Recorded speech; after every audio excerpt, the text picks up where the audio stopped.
Di ujung barat Indonesia, ada tanah yang tak hanya indah, namun kental dengan nuansa petualangan.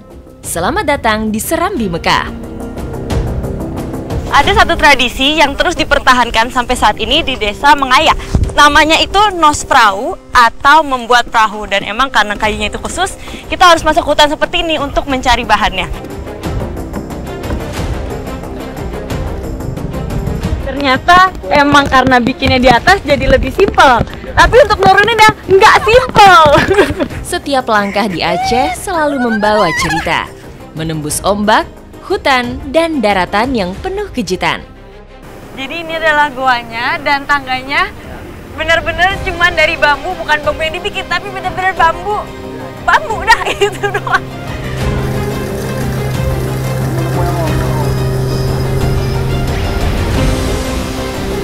Ya, nah jadi yang harganya lebih tinggi atau nilai jualnya lebih tinggi itu yang seperti ini, yang warnanya putih, terus bentuknya menyerupai mangkok.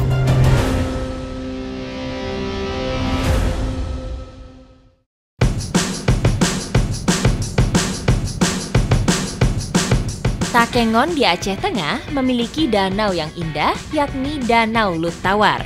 Keberadaan danau ini membuat perahu memiliki peran penting bagi masyarakat Takengon. Ada satu tradisi yang terus dipertahankan sampai saat ini di desa Mengaya.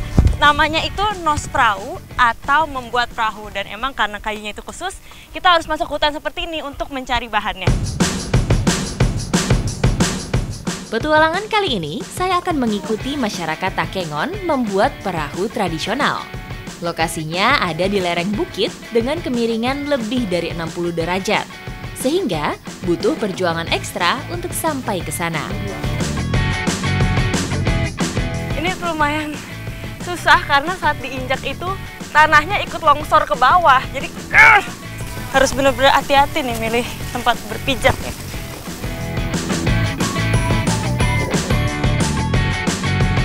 Kayu yang digunakan dalam pembuatan perahu berasal dari pohon medang kuning yang ditanam di perkebunan warga.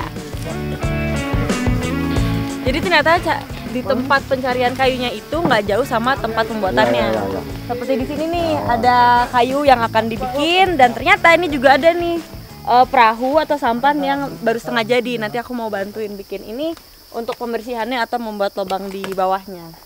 Dan yang pastinya kayu yang kita cari ini harus kayu yang udah jatuh dulu atau udah tumbang dulu, nggak boleh menebang kayu untuk bikin si perahunya.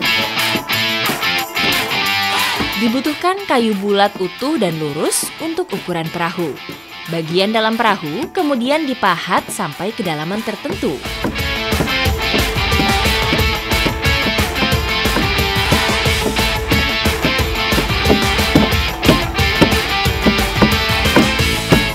Karena emang ini butuh proses yang cukup sulit, jadi bikinnya ya harus bersama-sama seperti ini.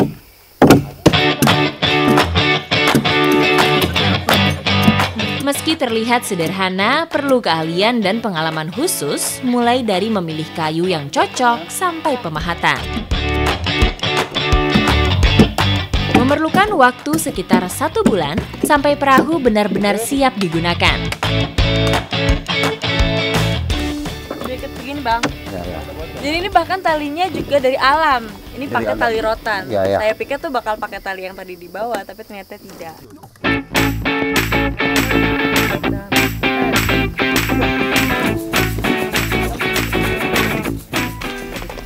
Ini perahunya udah siap, tinggal kita turunin aja.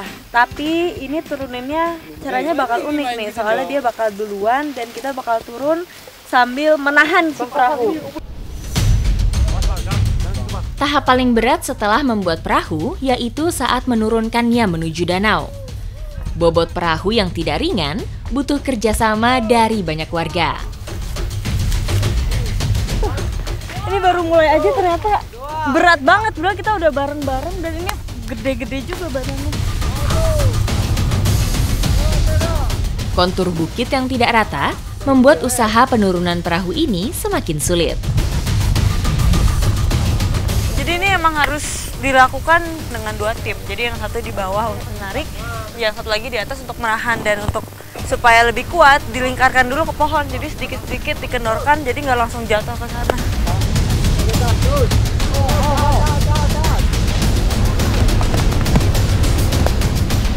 Dan ternyata wah, beban ini bertambah lagi karena tiba-tiba turun hujan dan ini lumayan deras banget hujannya.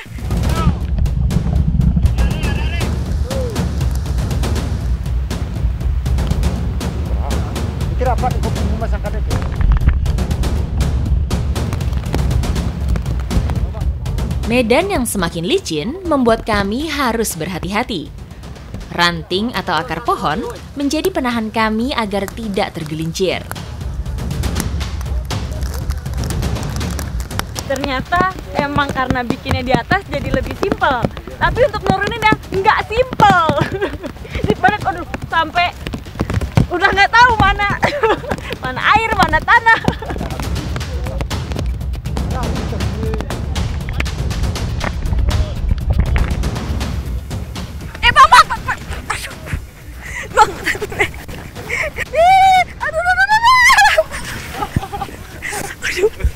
Aduh, lumayan juga. Ini gak bawa ini aja saya keprosot, ini udah bisa jadi prosotan padahal.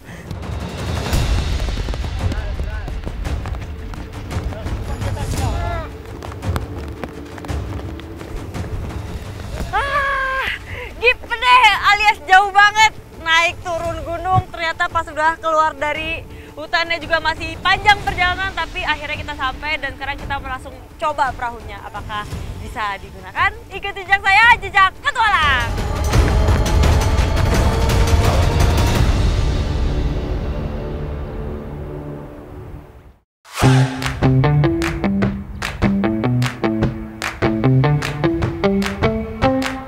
Perahu tradisional di Danau Lut Tawar sudah ada sejak ribuan tahun silam.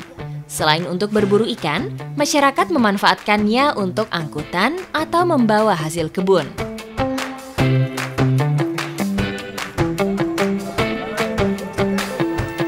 Nah, saya lagi mencoba sampan yang sudah tadi kita buat. Dan saya beruntung soalnya bisa ikutan bikin sampan ini. Dan ini merupakan tradisi sejak dulu.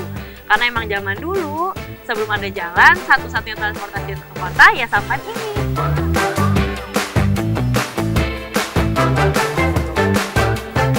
Kita sekarang sudah berjajar, sudah siap-siap untuk berlomba. Abang, ready bang? Abang? Ayo bang. Ready. 1, 2,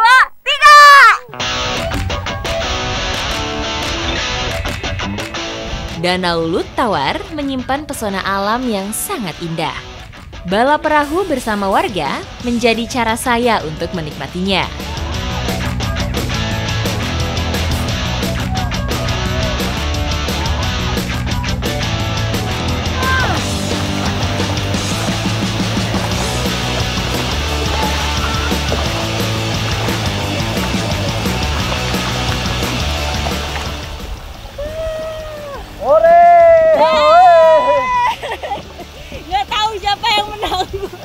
Tapi kan yang penting bukan menang atau kalah, tapi kebersamaan dan keseruannya.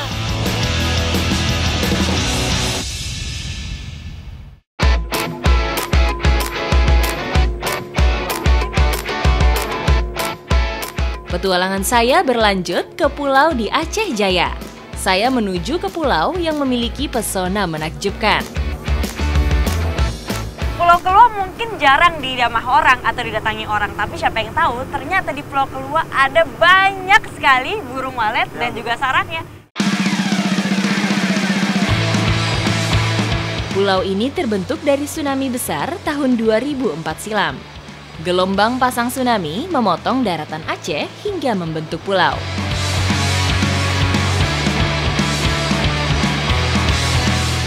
Wow, ini kita naiknya dari sini.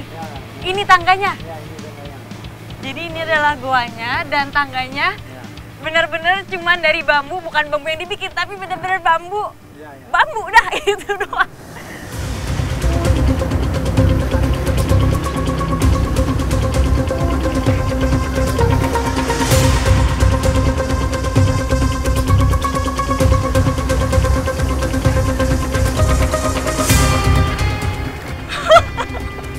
Ini nggak ada jalan lain, Pak. Adrenalin seketika terpacu melihat sulitnya medan dan tangga yang akan saya naiki. Ini karena tangga aslinya terlalu berbahaya, jadi lagi disiapin nih tangga yang lebih proper mungkin. Tapi kok yang saya lihat kayak nggak ada bedanya.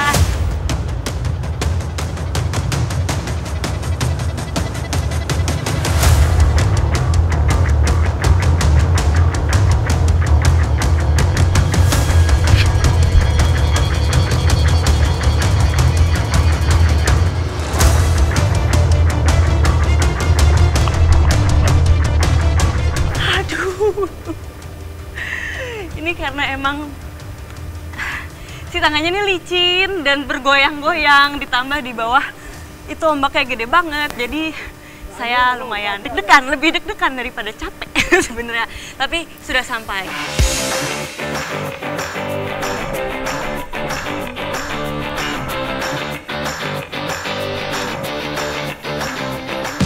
Saat masuk gua, bukannya merasa ngeri karena gelap, saya justru takjub. Gua ini indah sekali dan saya merasa tadi perjalanan naik tangga bambu yang lumayan menegangkan ternyata terbayar dengan indahnya gua ini. Walet merupakan burung penghuni gua yang bisa kita temui dari barat hingga timur Indonesia. Berarti ini dipanjat? Ya, dipanjat. Dipanjat lagi? Dipanjat sampai ke ujung sana. Dan tingginya kira-kira berapa meter nih Bang? Udah hampir 50 lah.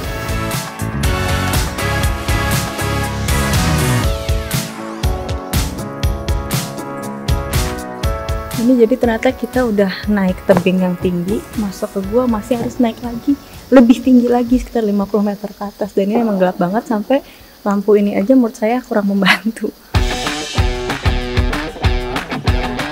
Walet punya ciri yang khas, yaitu kemampuannya dalam menghasilkan sarang bernilai jual tinggi.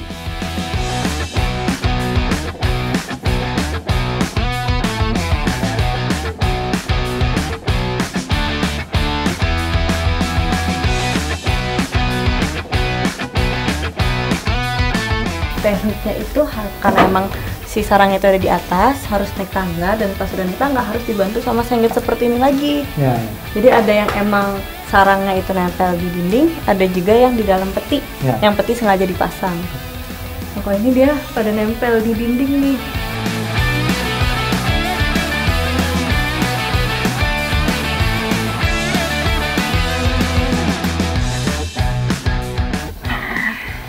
Nah, itu sarang putihnya nih. Ini yang putih? Ya, yang putih. Itu agak susah. Agak susah yang gini? Ya, cuma di petinya agak susah. Cuma naik tangga nih. Ya, nah jadi yang harganya lebih tinggi atau nilai jualnya lebih tinggi itu yang seperti ini, yang warnanya putih, terus bentuknya menyerupai mangkok. Dan si sarang ini terbuat dari liurnya si walet.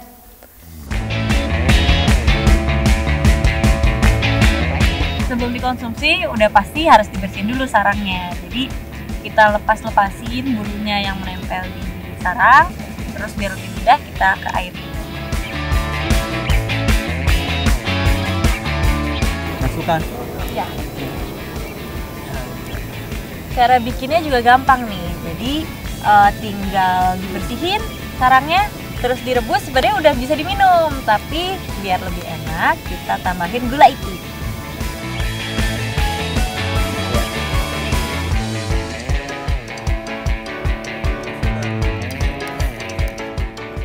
Nah, udah mateng nih, bisa langsung kita minum.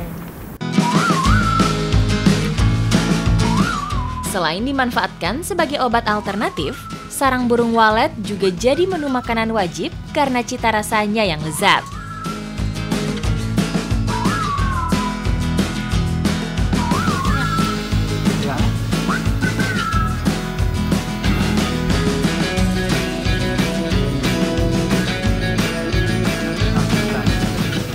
Ini sarang burung waletnya, rasanya itu kayak jelly, tapi kayak rumput laut juga.